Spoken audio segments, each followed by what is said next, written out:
Shalom, saudara. Hari ini saya mau mengajak saudara untuk mengerti bahwa tidak semua penderitaan itu adalah akibat daripada dosa.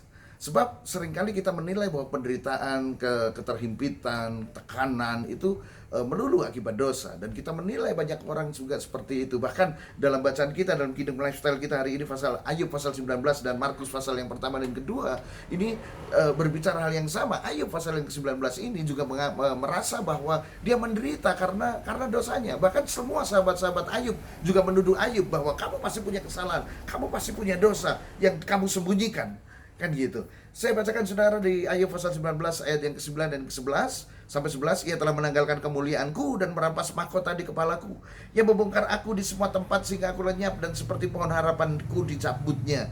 Murkanya menyala-nyala terhadap aku. Jadi seakan-akan begitu orang berdosa, Tuhan murka menyala-nyala, dan semua penderitaan itu mengakibatkan sebuah penderitaan, saudara. Ini dia. Nah, mari saya beritahu saudara bahwa tidak semua penderitaan itu adalah akibat daripada dosa.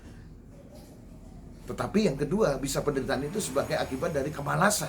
Karena banyak orang yang menderita karena malas, karena tidak mau bekerja, karena tidak mau kerja keras, karena cengeng, karena rapuh, kan begitu. Karena tidak ulet, penderitaan bisa datang dari situ. Dan yang ketiga, penderitaan itu bisa datang untuk apa? Untuk membuktikan siapa saudara.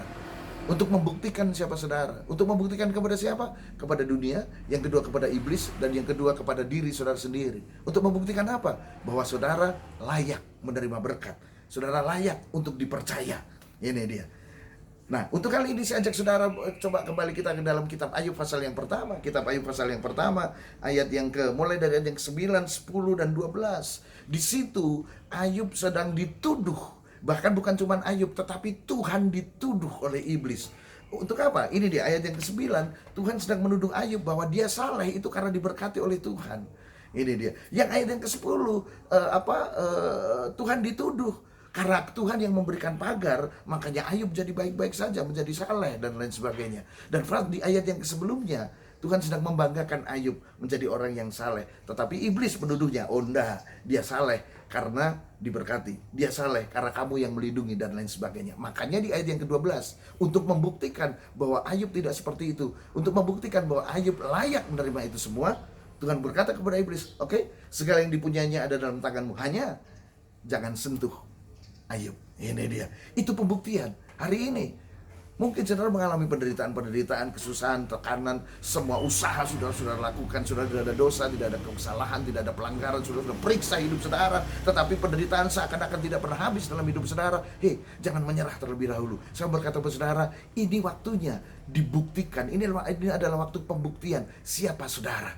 Dibuktikan kepada siapa? Kepada dunia. Kedua, kepada iblis. Dan kemudian ketiga, kepada diri saudara sendiri. Ini dia. Bukan kepada Tuhan. Tuhan tidak perlu menguji isi hati saudara untuk mengetahui isi hati saudara. Sebab kita seringkali mendengar bahwa ya Tuhan ingin tahu isi hatimu. No.